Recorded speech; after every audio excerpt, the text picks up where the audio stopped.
ڕۆژ لە دوای ڕۆژ دۆخی کارەبای نیشتیمانی خراپتر دەبێت.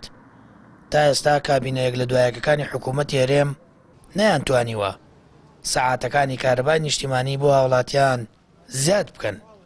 تەنانەت ئێستا بە درێژایی 24 سەعات تەنیا چەند سەعاتێکی کەم کارەبا بە هاوڵاتیان دەدرێت. ئێمە سفری لە کارەبای ڕیسیوە. کارەبای ڕیسیمان نی. ڕۆژی 3 سەعات 2 سەعات سەعات و نیوە کارەبایی. کارەبای ڕیسی وەڵاهی کەمە شەو کەمە.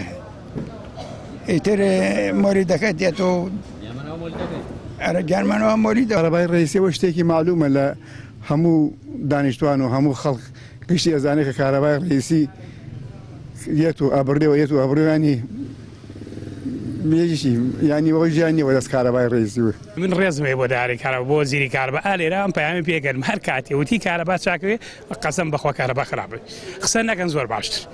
چەندین ساڵە بەرپرسان هێرێم بانگەشە بۆ باشکردنی دۆخی کارەبای نیشتیمانی دەکەن. تەنانەت چەند ساڵێک لەمەوبەر وەزیری پێشووی نەوت دەیوت مەبن بە دوژمنی ناوخۆ ئەو کارەبا 24 سەعاتیا لەکوێوە هاتووە کەچی دوای ئەو هەموو ساڵە کارەبای نیشتیمانی نەک نەبووەتە 24 سەعات بەڵکو زۆر لە دوای کارەبای مۆلیدالیەکانیشەوەیە. هاوڵاتیانیش دەڵێن دەسەڵاتی کوردی بۆی پەتای گەندەڵی و خۆدەوڵەمەندکردنی حیزب و بنەماڵە بە چەندین ساڵی دیکە ناتوانێت چاکسازی بکات و ژیانی خەڵک باش بکات. جۆزی بۆ تۆ داناوە ئێستا لە چ لەم پێرەکەریتی بە 20 ئەمپێر معقول نییە بۆیلەرێکی ئیش پێ نەکات لە ماڵە.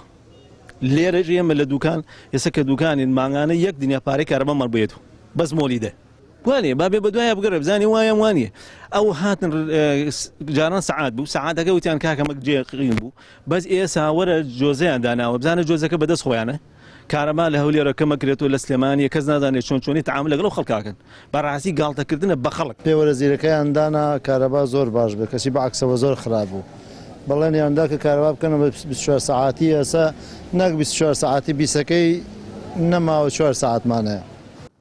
لەبارەی کەمی پێدانی سەعاتەکانی کارەبا پەیام پەیوەندی کرد بە بەڕێوەبەرایەتی کارەبای هەڵەبجە. بەڕێوەبەری کارەبا ڕایگەیاند گرفتی کەمبوونەوەی سەعاتەکانی کارەبا هەرێمی کوردستانی بەگشتی گرتووەتەوە. پێویستە وەزارەتی کارەبا و لایانی پەیوەندیدار ڕوونکردنەوە بدەن.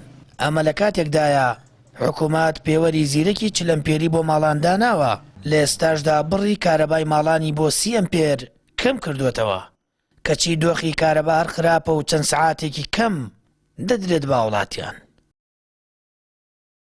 سامان فەتاح کەناڵی ئاسمانی پەیام هەڵەبجە.